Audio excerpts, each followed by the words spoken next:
Irmãos e irmãs, graça e paz a todos nesta noite, noite esta que o Senhor separou para que eu e você aqui estivéssemos, e aqui estamos nós, adorando, exaltando e glorificando o nome do Senhor. Está entre nós o Caio é membro da Igreja Batista, não é isso, Caio? Deus abençoe, obrigado pela sua presença. Vou citar o nome do Bernardo e do Leonardo, porque não vi a Bianca, mas está tudo bem com ela, não é isso? Deus abençoe Dona Bianca, forte abraço para ela. No mais, quero convidar você a abrir a sua Bíblia em João 3,16. Hoje é a última semana que vamos falar de João 3,16.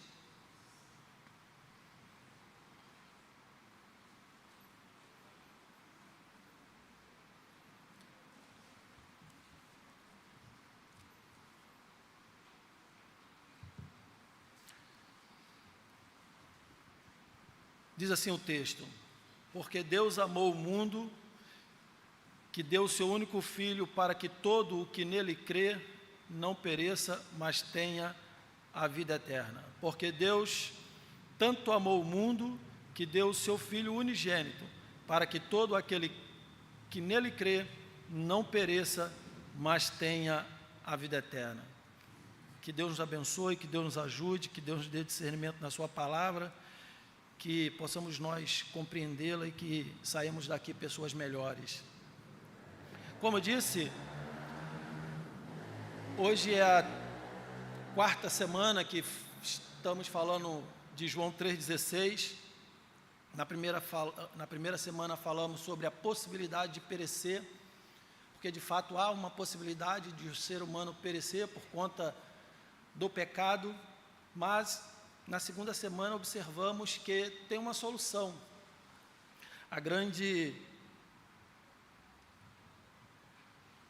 oferta por amor que Deus deu a nós, a grande atitude de Deus em relação a nós, trazendo Jesus Cristo para essa terra, e então, depois de militar por 3 anos e meio, foi e passou pela cruz e morreu. Há uma esperança, a grande promessa por amor.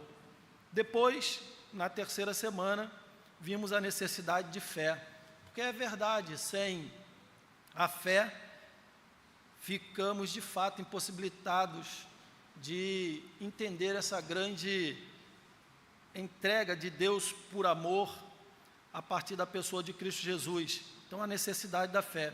E hoje nós vamos pensar sobre o tema a promessa real. A promessa real. E quando falamos da promessa real, o texto de João 3,16 diz: porque Deus tanto amou o mundo que deu o seu Filho unigênito, para que todo o que nele crê não pereça, mas tenha a vida eterna. Que promessa real é essa? Que promessa Deus fez para nós?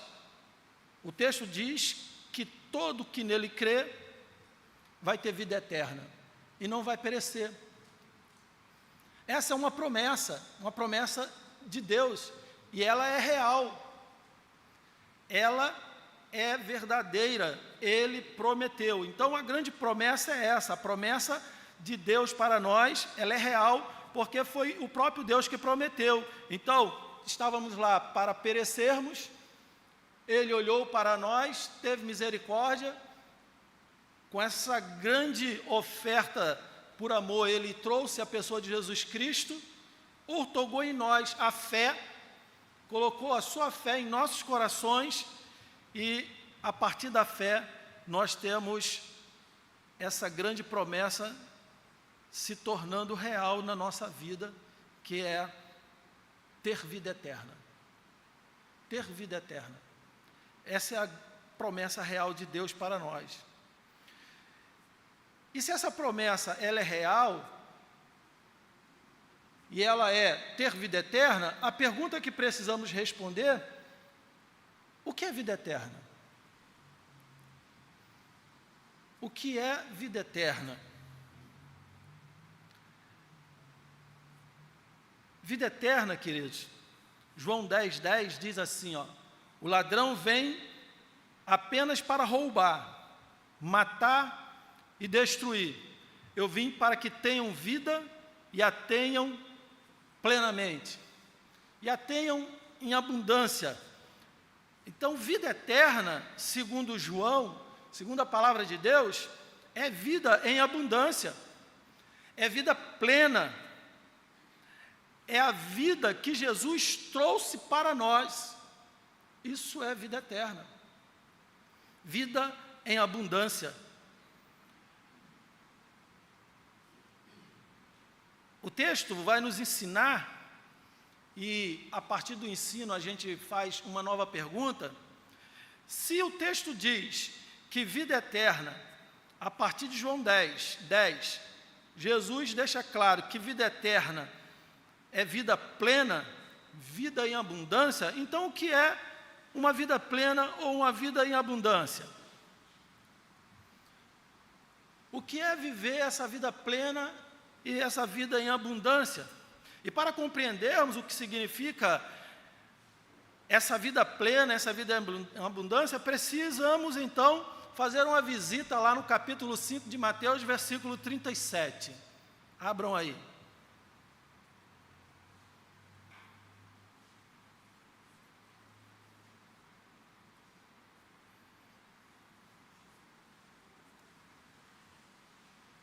Abriram? Mateus 5, versículo 37.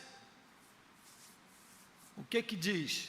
Seja, porém, a tua palavra, sim, sim, não, porque diz o passado vem do maligno.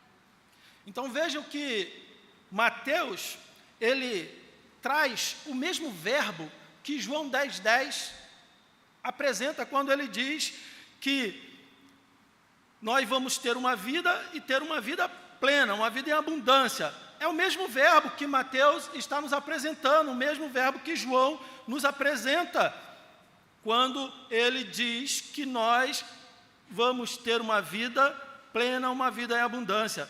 Seja o seu sim, sim, e o seu não, não. O que passar disso vem do maligno. O que passar disso é anátema. Então, o mesmo verbo que João usa, Mateus usa também. Então, a expressão plenamente de João 10 é a mesma expressão que você leu aqui, ou que a nossa irmã Júlia leu. O que passar disso é a mesma expressão, plenamente. O que passar disso, então, vida em abundância é vida que passa do limite, é vida que vai além, é vida que vai além das nossas expectativas. O que passar disso é o mesmo verbo que Mateus usa, que João usou.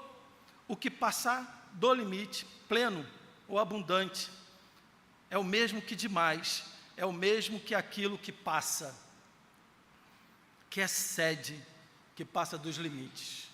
Vida plena ou vida abundante, portanto, queridos, é vida que excede vida, é vida que vai além daquilo que você imagina, vai além das suas expectativas, é vida mais do que vida, é vida para além da vida.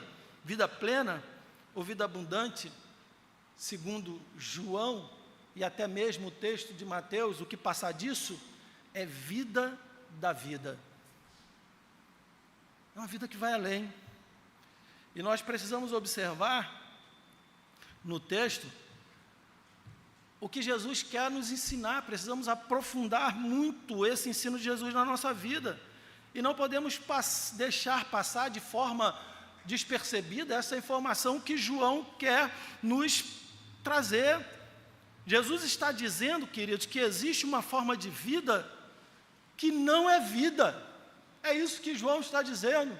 É isso que o próprio livro de Mateus também diz quando usa o verbo plenamente. O que passar disso é vida plena. Então, João está dizendo que existe uma vida que não é vida. Existem pessoas que caminham na sua vida sem que de fato vivam. João 10:10 deixa bem claro que ele veio trazer vida que excede, vida abundante. Porque há pessoas que não têm vida em abundância. Há pessoas que andam igual aqueles filmes que a gente assiste, elas andam como zumbis, né? Mas não tem vida. Estão lá, mas não tem vida.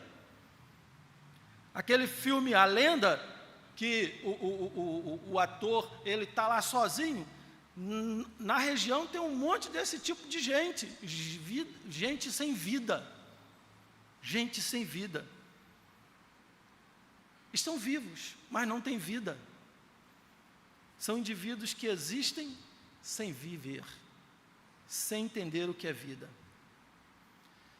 Será que de fato nós não estamos também caminhando assim? Será que estamos vivos, mas sem vida? Estamos falando, querido, de uma vida abundante, uma vida plena. A vida que tem vida é uma vida cheia de sentido, uma vida cheia de alegria, de satisfação, de confiança, de coragem, de gratidão. Na vida é isso, cheia de virtudes essas que transformam o viver e dá sentido à nossa caminhada. É a vida plena ou a vida abundante. É essa vida que João está dizendo. E sabemos que muitas pessoas existem sem viver. São pessoas que existem como os animais, que têm instinto. Mas só tem instinto, não tem mais nada além do que instinto, saciam seus impulsos e seus instintos, porque há uma dádiva de Deus na vida deles nesse sentido. Essas pessoas, segundo Jesus, não têm vida, existem sem vida, são pessoas apenas que têm instintos como os animais. Estas pessoas, elas morrem e não desfrutam da promessa que é real, ou seja, de vida eterna. Elas estão lá na possibilidade de perecer, porque não entenderam o que é vida. E o que nos causa espécie, o que nos causa espanto, é que em busca de vida, estas pessoas recusam a buscar a vida na única fonte de vida, que é Jesus Cristo. Você vai falar de Jesus, você vai ensinar de Jesus, você prega Jesus, elas buscam a vida que elas querem em todos os lugares, menos na fonte que é Jesus. Não quero saber desse Jesus. Não quero saber desse Jesus. Herodes Agripa, o tetrarca, o último Herodes, o sexto Herodes na dinastia dos Herodes que tiveram responsabilidade direta com a morte de Jesus, disse isso para Paulo: Paulo, por pouco tu tenta me persuadir a querer ser cristão igual a você? E aí Paulo diz: Herodes, você é vivo, mas não tem vida. Quisera tu e todos quanto me ouvem serem cristãos iguais a mim, que tenham vida com abundância, que tenham vida plena, que tenham certeza que vou ter a vida eterna com Deus. Há 290 anos atrás, um determinado teólogo, pregando para os jovens, ele trouxe um sermão, e ele acreditava que o maior obstáculo dos jovens, para que estes jovens buscassem a Deus, era o medo que eles tinham de renunciar a determinadas coisas, que eles chamam de prazer e alegria, para viverem um novo padrão que Cristo exige. O teólogo diz que estes jovens da sua época, há 290 anos lá atrás, eles não querem servir a Cristo, buscar um novo padrão, porque eles não querem perder o prazer que eles têm. E aí o teólogo diz: isto é o que eles visam, desfrutar de uma juventude prazerosa. Eles pensam que se abandonarem o pecado e a vaidade da juventude e recorrer a uma maneira biblicamente piedosa de vida, isso irá impedi-los de viver com prazer. Então, estes jovens de 290 anos lá atrás já entendiam que renunciar a tudo que eles viviam para servir a Cristo era perder o prazer. Eles pensavam que se abandonassem determinados impulsos, instintos, em função de viverem o que a Bíblia chama de vida, eles não teriam mais prazer. O pregador, então, reconhecendo que muitos jovens achariam que tudo que ele estava falando era estranho e paradoxal, e é verdade, falar de Jesus Cristo como ele é de fato estranho e paradoxal. Pois seria mais do que estranho a afirmação que ele mesmo diz. Então, o que é que ele diz? Passar a juventude na prática da religião e da virtude é a maneira de obter prazeres muito mais excelentes do que gastando a juventude em pecado e em vaidade. Então, o teólogo, ele diz isto na sua época, há 290 anos lá atrás, ele diz que gastar a vida com Cristo é muito melhor, é muito mais prazeroso, muito mais excelente do que viver no pecado e na vaidade que o pecado apresenta. E as pessoas questionaram, porque estes jovens diziam que servir a Cristo era perder o prazer. Queridos, para aquela época já era, para a nossa época também é loucura. Para esse mundo que diz existir. Mas por que a loucura? Porque não tem vida. Eles não têm vida. Eles acham que a vida em Deus é loucura. Mas por que acham? Porque eles não têm vida. E soa estranho tudo isso porque nós estamos mortos em Cristo, cegos pelo pecado. E a maioria das pessoas não entendem o que significa vida plena e abundante. A maioria não entende. A maioria destas pessoas não admitem que elas existem, mas não têm vida. E a maior prova que elas não existem sem vida é de que elas não querem a fonte da vida que é Jesus Cristo. Não querem. Abrem mão da fonte de vida que é Jesus. Dito isto, hoje nós veremos que a promessa real nos proporciona muito mais do que merecemos. Vida eterna. E como desfrutar da vida plena e abundante, da vida, para a qual Jesus veio, morreu e ressuscitou? 10 coisas nós vamos aprender nesta noite. A primeira, João capítulo 1, versículo 4, diz: respondeu Jesus, eu sou o caminho, a verdade, João 1, capítulo 4, nele estava a vida e esta era a luz dos homens. Agora 14, versículo 6, Jesus respondeu, eu sou o caminho, a verdade e a vida. Vida eterna, então, é uma pessoa. Esse é um texto em que a multidão acompanhava Jesus por causa do pão e o peixe. Os discípulos começaram a reclamar que o povo estava indo embora, porque o discurso do mestre, do doador da vida, do que era o único que podia dar vida eterna, era um discurso duro. E as pessoas estavam indo embora. Simão, Pedro, mas os outros foram reclamar com Jesus. E aí Jesus falou assim para eles, vocês também podem ir. Jesus não estava preocupado se eles iriam ou não. Eles estavam livres para ir embora. O discurso era duro, sim, mas era a palavra de Deus. E aí Pedro, num surto de recobrar a sua memória, ele então responde, Senhor, para quem iremos, se só tu tens as palavras de vida eterna?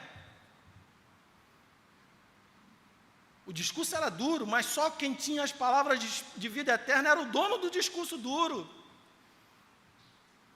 E Pedro entendeu Nós cremos e sabemos que é o Santo de Deus. Eles entenderam. A vida de Cristo vem a nós através da palavra de Cristo, dele mesmo, que é o Logos. A espiritualidade cristã, queridos, é uma espiritualidade baseada no texto bíblico. Você não vai ser um ser espiritual por osmose, não. Você não vai fazer fotossíntese para ser um ser espiritual só através da palavra.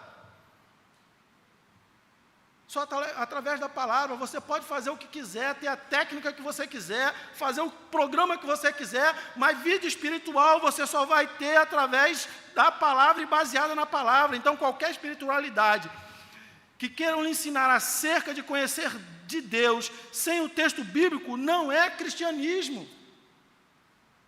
Não é. Qualquer coisa que quiserem lhe ensinar não é, fora da palavra, não é cristianismo. A palavra de Cristo vem a nós pelas Escrituras. Já era assim no Antigo Testamento. A palavra de Deus vinha aos profetas, vinha às pessoas. Lá em 1 Samuel capítulo 3, diz Deus que ele aparecia para Samuel pela palavra. Então não queira abandonar a palavra, não queira abandonar a vida eterna, queira um relacionamento com Cristo a partir das palavras do Senhor, através das Escrituras. E assim vamos alcançar a vida eterna. Cristo é a palavra eterna de Deus que se encarnou e habitou entre nós. João 1:1, versículo 14, versículo 1 e versículo 14. Então agora, aquele que ressuscitou e subiu ao céu, deve-se crer nele e receber a vida eterna através da palavra de Cristo. É assim que nós vamos obter a vida eterna. João 17:20 diz: e não rogo somente por estes, mas também por aqueles que, pela sua palavra, hão de crer em mim. Como que as pessoas vão crer em Jesus? Pela palavra. Pela palavra. Terceira coisa nesta noite. Deus chama as pessoas para a vida que existe em Cristo. Deus não chama ninguém para a igreja. A igreja é consequência de uma vida que você decidiu a partir do desenvolvimento e da ação do Espírito Santo. Uma vez que professor, você vem para a igreja para aprender de Deus. E se você está em Cristo, você está na igreja. Deus chama as pessoas para a vida que existe em Cristo. Então Deus faz isso porque nós naturalmente nós recusamos ir a Ele. Nós somos depravados, o pecado tirou tudo que tínhamos e nos distanciou, todos nós, de Deus. E por nossa vontade não conseguimos e não vamos chegar a Deus, mas esse Deus, Ele olhou do céu e achou graça em nós, e Ele se aproxima de nós, derrama sobre nós a sua graça, a graça essa eficaz, Ele que vem ao nosso encontro, Ele que faz com que nós tenhamos o desejo e a vontade de servi-lo.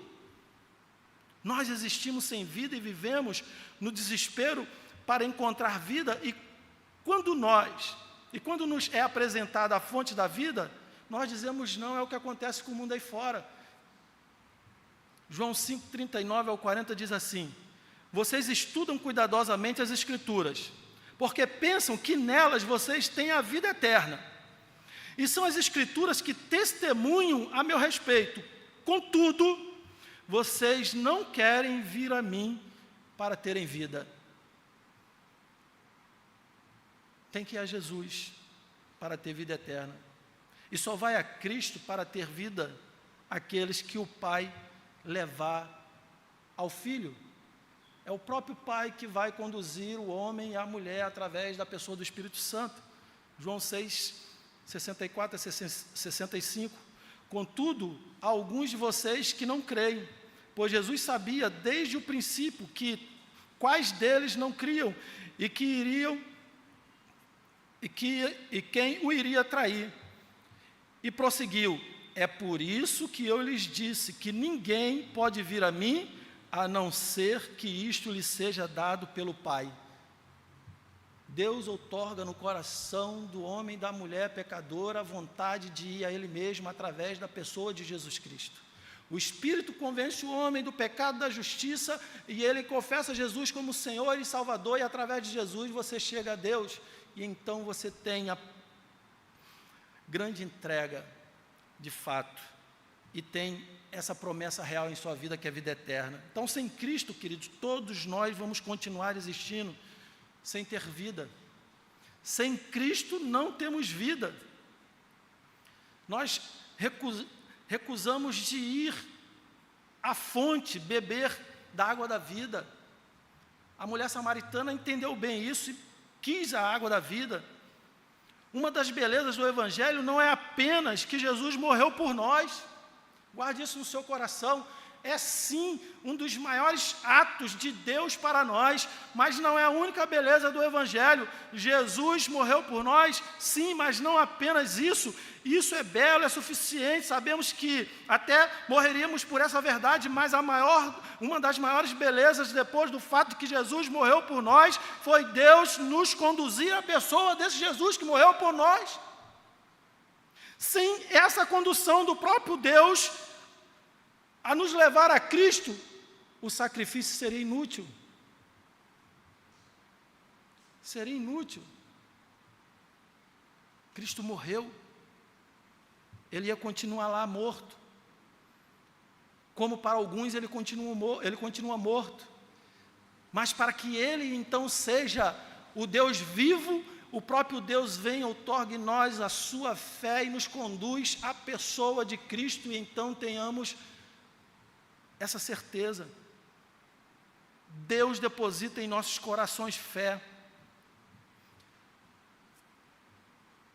Foi Ele quem nos comprou. Também para nós pagou com preço de sangue da nova aliança. Sangue este que celebramos todo primeiro domingo do mês. Celebramos a morte e a ressurreição de Cristo e a certeza de que Ele vai voltar. Ele nos comprou com alto preço, o Espírito de Deus que nos leva a Cristo, e então, a partir desse tocar do Espírito Santo na nossa vida, é que nós temos a capacidade de dizer, eu creio. Portanto, queridos, se a vida plena e eterna de Cristo estiver em nós, Deus terá que nos chamar para a vida que existe em Cristo. Se o Espírito tocou, Deus vai nos chamar para a vida que está em nós. Pode ser hoje, aqui neste momento, pode ser um outro dia, mas precisamos abrir os nossos olhos,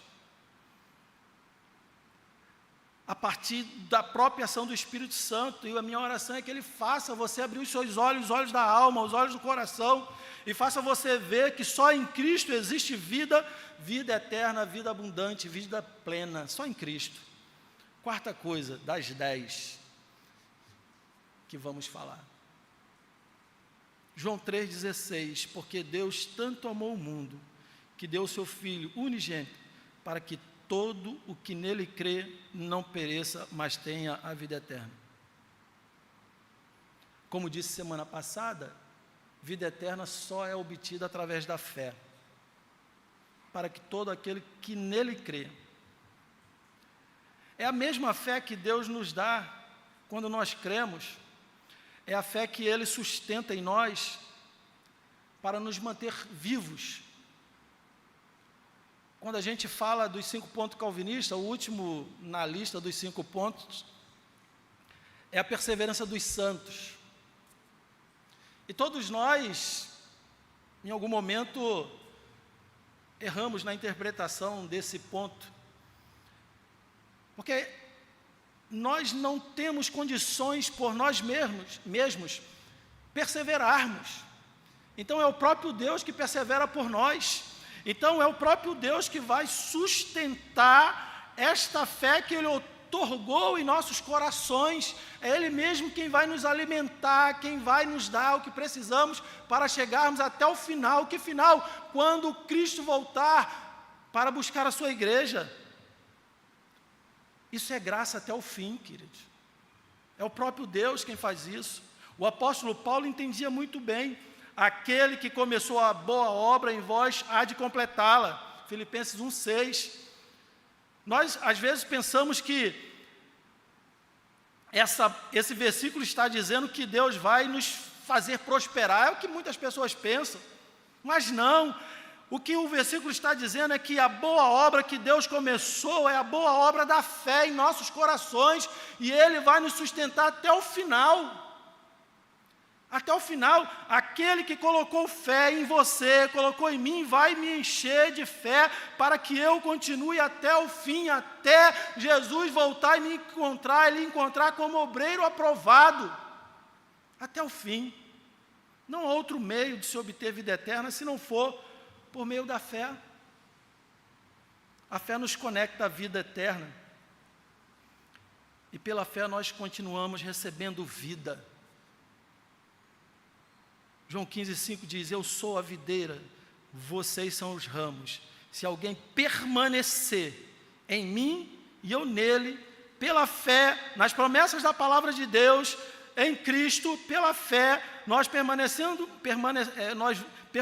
nele, nós vamos continuar recebendo este encher do Espírito Santo, aumentando a nossa fé. O versículo 7 de João 15,5 deixa bem claro: pela fé, nessas promessas da palavra de Cristo, esse dará muito fruto, pois sem mim vocês não podem fazer coisa alguma.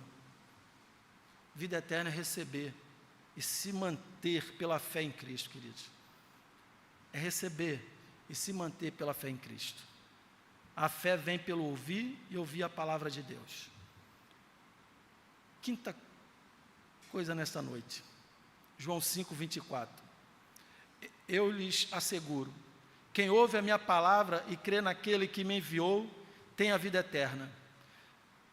Não é que terá, mas tem vida eterna. Quando? Agora. E não será condenado, mas já passou da morte para a vida. Vida eterna se desfruta hoje. Mas pastor, o que é isso? Vida eterna se desfruta hoje. A fé nos une à vida de Deus em Cristo. É a fé que nos une aqui e agora, através de Cristo, em Deus, livrando-nos da condenação e da morte eterna. É a fé. Então, vida eterna não é algo que nós vamos desfrutar daqui a 200 anos, não. Vida eterna é algo que nós desfrutaremos, é algo que nós já temos. Então não vamos desfrutar, nós já desfrutamos pelo fato de Jesus ter morrido por nós e garantir a nossa vida eterna através da pessoa de Jesus Cristo. Quando você ficar em dúvida quanto a isso, queridos, você precisa dizer para a sua alma: oi, alma minha, não fique desfalecida, pois eu já tenho garantido na pessoa de Cristo a vida eterna, mas para tanto eu preciso todos os dias manter esse relacionamento com Deus, através da fé, para que eu possa um dia de fato ter esse encontro maravilhoso com Ele, subir para viver eternamente, louvando-o e o adorando. Nós já temos vida eterna em Cristo, queridos. Isso ninguém vai tirar de você. Se de fato você reconhece Jesus como Senhor e Salvador. A sexta coisa, João 17,3, esta é a vida eterna, que te conheçam. Esta é a vida eterna, que te conheçam. Como eu disse há alguns minutos, vida eterna é um relacionamento íntimo, é um relacionamento pessoal com Deus. Vida eterna não é apenas um estado, mas um relacionamento íntimo, pessoal com Deus. Eu todo dia preciso me relacionar com esse Deus. Adão, onde tu está? Todos os dias Deus ia lá se relacionar pessoalmente com Adão, conversar com ele. Daniel, todos os dias, 3 vezes no dia, ia lá ter um relacionamento pessoal com Deus. Esta é a vida eterna, que te conheçam, o único Deus verdadeiro, e a Jesus Cristo a quem enviaste. O verbo conhecer aqui, queridos, traz uma característica da Bíblia, né? Então, conhecer na Bíblia é quando o homem e a mulher têm relacionamento sexual, e aí então se tornam marido e mulher, segundo a Bíblia. Por isso o mundo está aí numa prostituição, segundo a Bíblia demonstra, principalmente o livro de Cantares, denuncia tudo isso. O verbo conhecer traz essa ideia de relacionamento. Então, a vida eterna é relacionamento e quanto menos sentimos ou desfrutamos da vida eterna, queridos, isso demonstra que estamos afastados desse relacionamento com Cristo. Então, quanto mais distante da palavra de Deus, quanto mais distante de tudo que é relacionado a Deus, mais distante ficamos da vida eterna e mais distante temos esse sentimento no coração. Poxa, o céu está tão longe. Mas por quê? Porque eu perdi esse relacionamento. Eu digo para minha filha, para os meus sobrinhos, quanto mais distante, menos intimidade, menos afinidade. Então, quanto mais distante eu vivo de uma pessoa, menos afinidade eu tenho com ela. Então, quanto mais distante da palavra de Deus, menos afinidade você vai ter com esse Deus. Menos afinidade. Quanto mais relacionados com Cristo, quanto mais íntimos com Ele, quanto mais ouvimos da sua doce voz, através da palavra, quanto mais ouvimos o que cantamos em nossos cultos, mais relacionados com Cristo estaremos. Quanto mais presentes em tudo que se fala de Deus, mais relacionamentos, mais íntimos estaremos com Ele, mais da vida eterna nós desfrutamos. Então, quanto mais eu me distancio, quanto mais eu fico distante dos cultos, quanto mais eu fico distante da leitura da palavra, menos intimidade eu tenho com Deus. Quanto mais distante eu fico de orar, menos intimidade eu tenho com Deus. Mais distante a vida eterna está de mim. Sétima coisa. João 11, 25, 26. Disse-lhe Jesus: eu sou a ressurreição e a vida. Aquele que crê em mim, ainda que morra, viverá. E quem vive e crê em mim, não morrerá eternamente. Não morrerá eternamente. A pergunta é, você crê nisso? Vida eterna não se suspende com a morte. Morreu, acabou? Não, morreu, não acabou. Vida eterna não se suspende com a morte. Quem tem vida eterna faz da morte o seu credor. A morte fica nos devendo. Quem tem vida eterna entende que a morte é um credor e ela fica nos devendo. Em Cristo, a morte se transforma em passagem para o paraíso.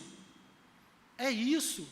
A morte é o nosso credor. Então, morrer se torna lucro, como disse o apóstolo Paulo em Filipenses 1, 21. Mas para o morrer ser lucro, nós temos que fazer a mesma afirmação de Paulo.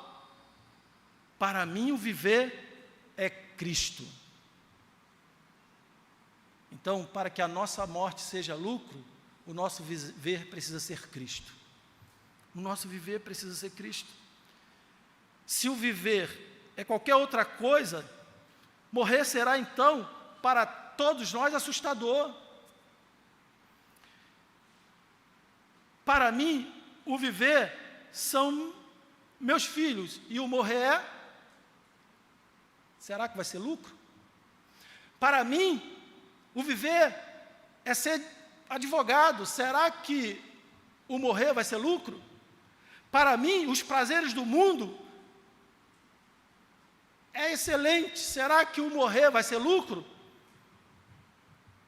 Para mim, o viver são os meus amigos. Será que o morrer vai ser lucro? Certamente vai ser desesperador, queridos. Certamente, se você tirar Cristo, o morrer é desespero. Se Cristo não for o fim da equação, a sua vida vai ser um desespero. A sua vida vai ser um desespero. Mas se para você o viver é Cristo, o morrer vai ser lucro. Não dá para dizer que os meus filhos são tudo para mim e o morrer vai ser lucro, porque eu deixei Cristo de fora. Mas se você tem Cristo como viver na sua vida, o morrer é lucro. Por quê? Porque a morte não suspende a vida eterna. Você vai viver eternamente com esse Deus Todo-Poderoso. 8ª coisa. João 6,40. Porque a vontade de meu Pai é que todo aquele que olha para o Filho e nele crê, tenha a vida eterna. E eu o ressuscitarei no último dia. Vida eterna se complementa com a ressurreição. Sabe por quê? Porque quando os nossos corpos se unem às nossas almas, elas vão se unirem no dia da ressurreição e o gozo da vida eterna será completo. Deus vai nos dar um corpo transformado, sem concupiscências, ou seja, sem desejos pecaminosos. Nós vamos então viver uma vida de gozo e de alegria, sem mais desejar fazer o que é errado na vida, e vamos viver das benesses gloriosas do céu.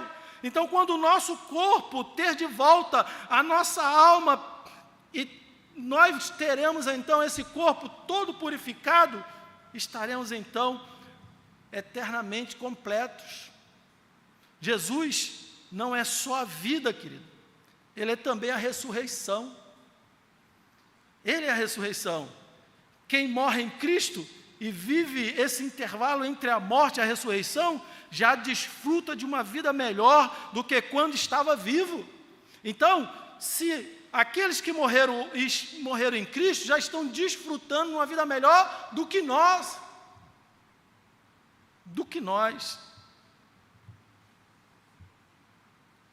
Muito melhor. Por isso que o apóstolo Paulo diz, o que ele diz em Romanos 8, 22 e 23.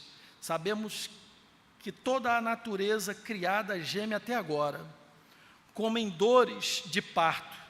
E não só isso, mas nós mesmos que temos os primeiros frutos do Espírito, gememos interiormente, esperando ansiosamente nossa adoção como filhos, a redenção do nosso corpo, um corpo transformado, para viver eternamente com esse Deus. Entre a morte e a ressurreição, o cristão vive um estado de consciência real. Já desfruta de um sonho bom, vai viver eternamente com Deus. Vida eterna, então, queridos, envolve corpo e alma. Vida eterna é complementada, é completa com a ressurreição. Penúltimo tópico nesta noite, João 3,16, vai nos mostrar que vida eterna permanece para sempre. Parece óbvio, né? Permanece para sempre. Porque Deus tanto amou o mundo que deu o seu Filho unigênito para que todo o que nele crê não pereça, mas tenha a vida eterna. Vamos tentar imaginar algo aqui nesta noite. Quanto tempo permanece o para sempre do texto? Quanto tempo? Porque Deus tanto amou o mundo que deu o seu único Filho unigênito para que todo o que nele crê não pereça, mas tenha a vida eterna. Essa vida eterna, quanto tempo permanece? Quanto tempo permanece o para sempre? O eternamente? Como compreender isso? É difícil para nós compreendermos. Humanamente falando, é difícil compreendermos o que é de Deus. Um Deus que já existia, que já tinha vida, nada existia, Ele deu vida a tudo, nos criou. Como compreender isso? É muito difícil. Tente imaginar um determinado pássaro em uma determinada praia. Ele decide no coração dele, vamos dizer assim, erguer um monte em tantos quilômetros à sua frente.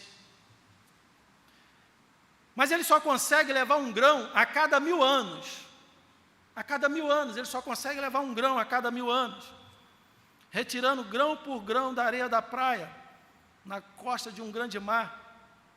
E ele vai num determinado campo e deposita esse grão. De 1000 em 1000 anos, então tem que trazer essa imagem na sua cabeça, de 1000 em 1000 anos, esse pássaro vai levar, através do seu bico, esse grão de areia, para tentar fazer um grande monte, um grande planalto, um grande morro. Quando esse pássaro conseguir fazer esse grande monte, nós vamos observar que talvez ele se torne do tamanho do Monte Everest, que é o pico mais alto do mundo.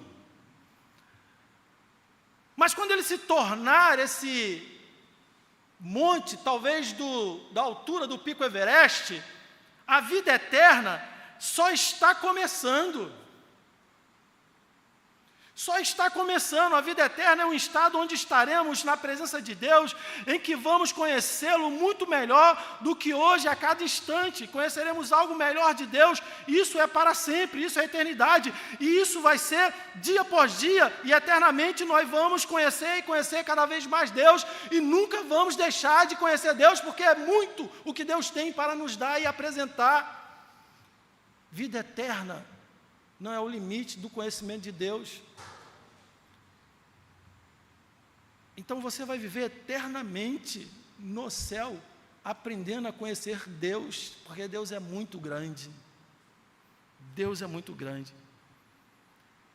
E essa vida eterna, ela dura para sempre. Assim como a condenação eterna também dura para sempre. E por fim, vida eterna é necessária para se deleitar em Deus. Para se deleitar.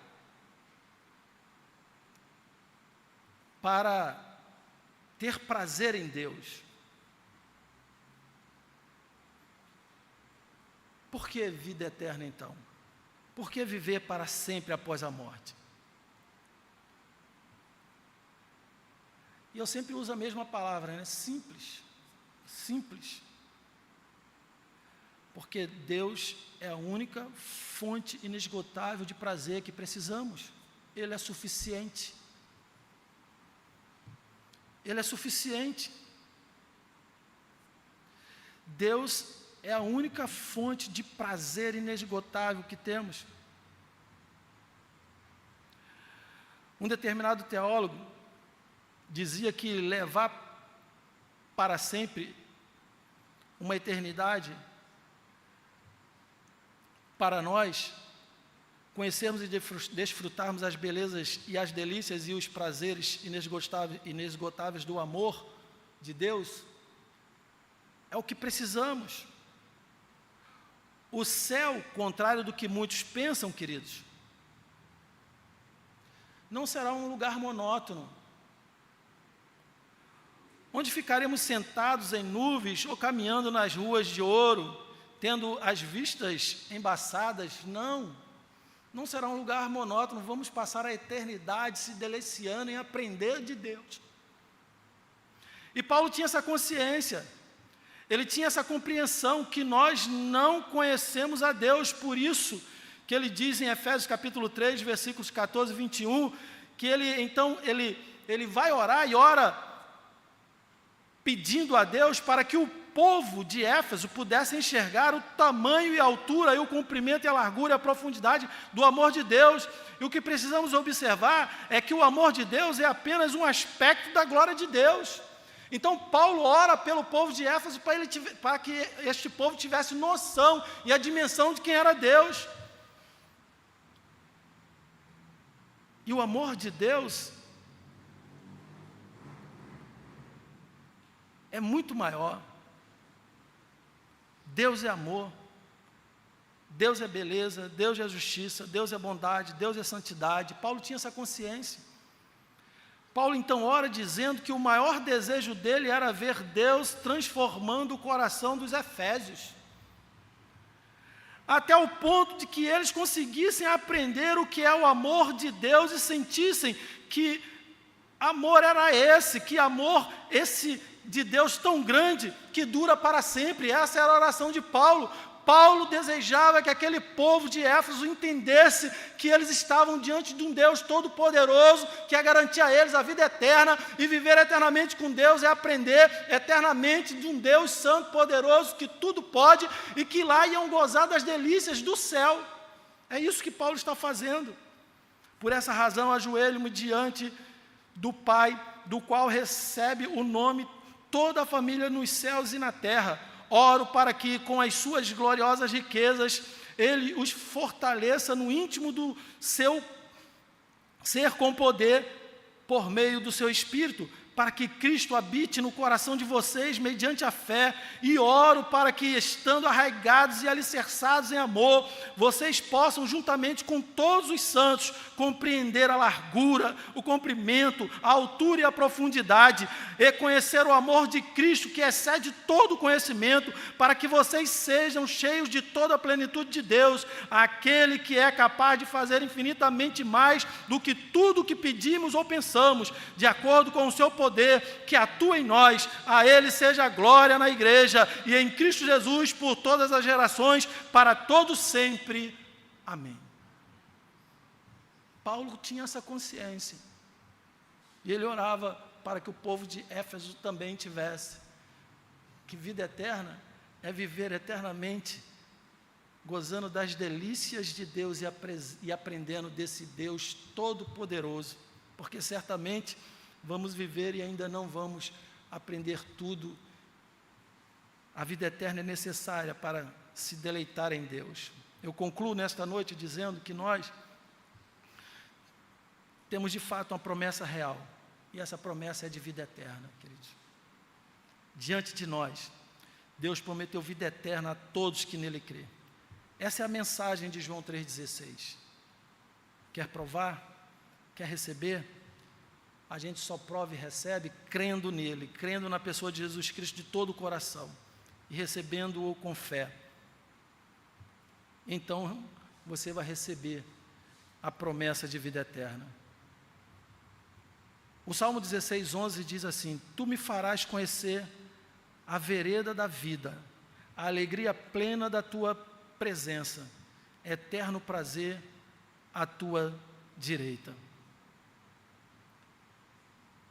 O que o salmista está dizendo é que só tem vida eterna quem prova de Jesus. Tu me farás conhecer a vereda da vida e a alegria plena da tua presença, eterno prazer à tua direita. Mas também, e eu termino e fecho aqui nesta noite, você só tem vida eterna quando você prova de Jesus, como quem prova o mel. E então você viverá vida eterna. Você terá e alcançará a vida eterna. Você terá vida na vida, terá vida plena, vida abundante, terá o verdadeiro prazer de viver com Deus. O autor de Provérbios diz no capítulo 24, versículo 13 e 14: Coma mel, meu filho, é bom, o favo é doce ao paladar. Saiba que a sabedoria também será boa para a sua alma. Se você a encontrar, certamente haverá futuro para você, e a sua esperança não vai decepcioná-lo. Então, como receber a sabedoria de Deus segundo Provérbios? Provérbios diz que nós vamos receber a sabedoria de Deus como quem come mel. Nós temos que buscar então, queridos, essa sabedoria de Deus. Nós temos que ler a Bíblia como Provérbios diz, como quem chupa um favo de mel e experimenta do doce gosto do mel. O grande problema da sociedade, de muitos de nós cristãos, é que perdemos esse sabor do mel da palavra de Deus na nossa vida. Coma mel, meu filho, é bom. O favo é doce ao paladar. Saiba que a sabedoria também será boa para a sua alma.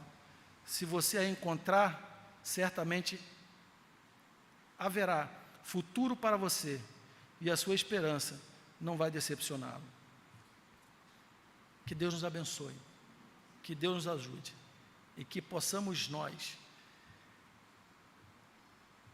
de fato, compreender a sua palavra, para que tenhamos essa certeza dessa promessa real que é a vida eterna de Cristo.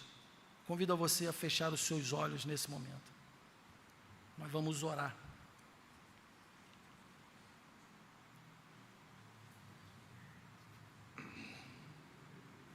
Meu Senhor,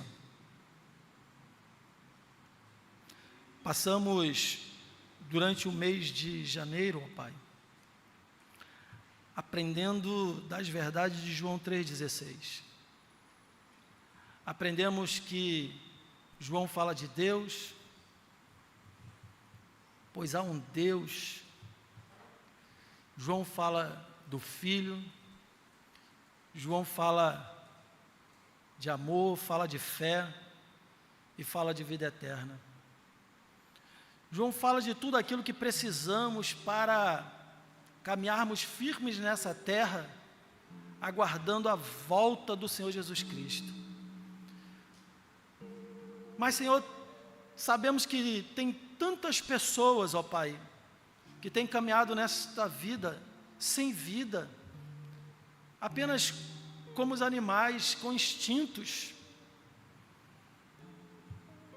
porque deixaram de lado a fonte da vida, que é Cristo Jesus.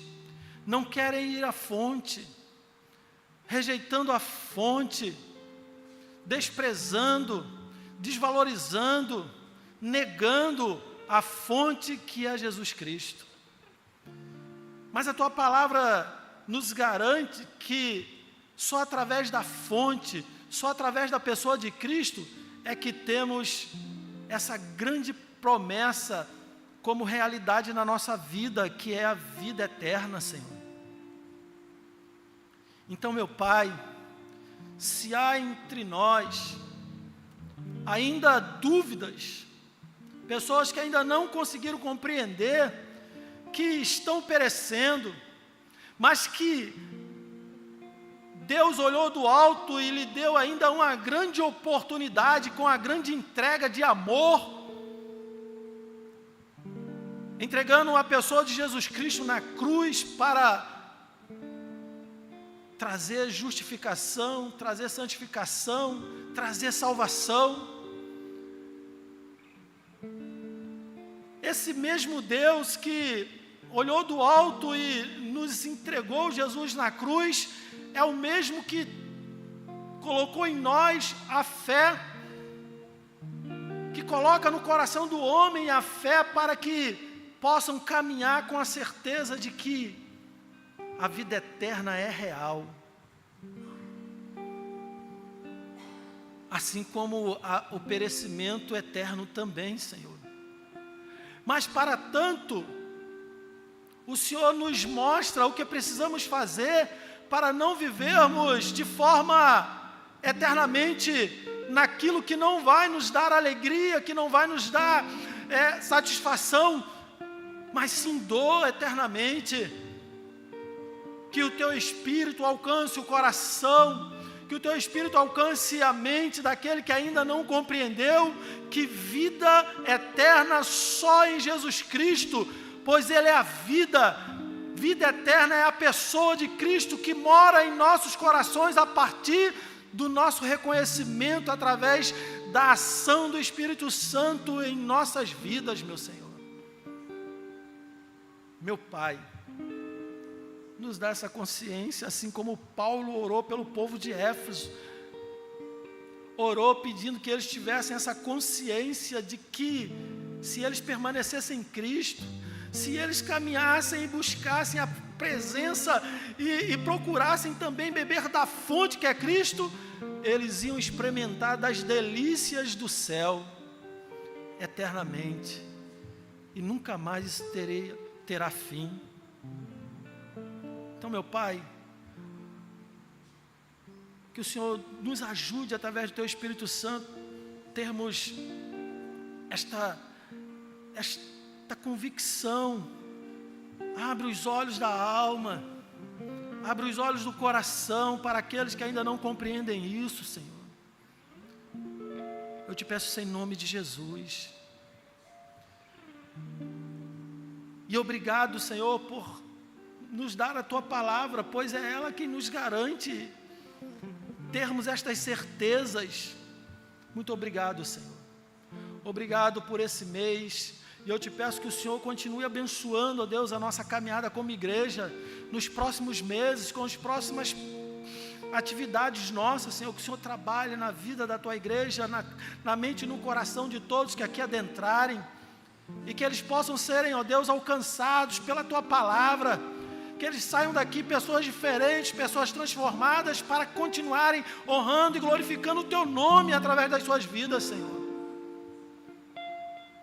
Eu te peço isso em nome de Jesus, ó Pai. Em nome de Jesus. Assim eu oro. Amém.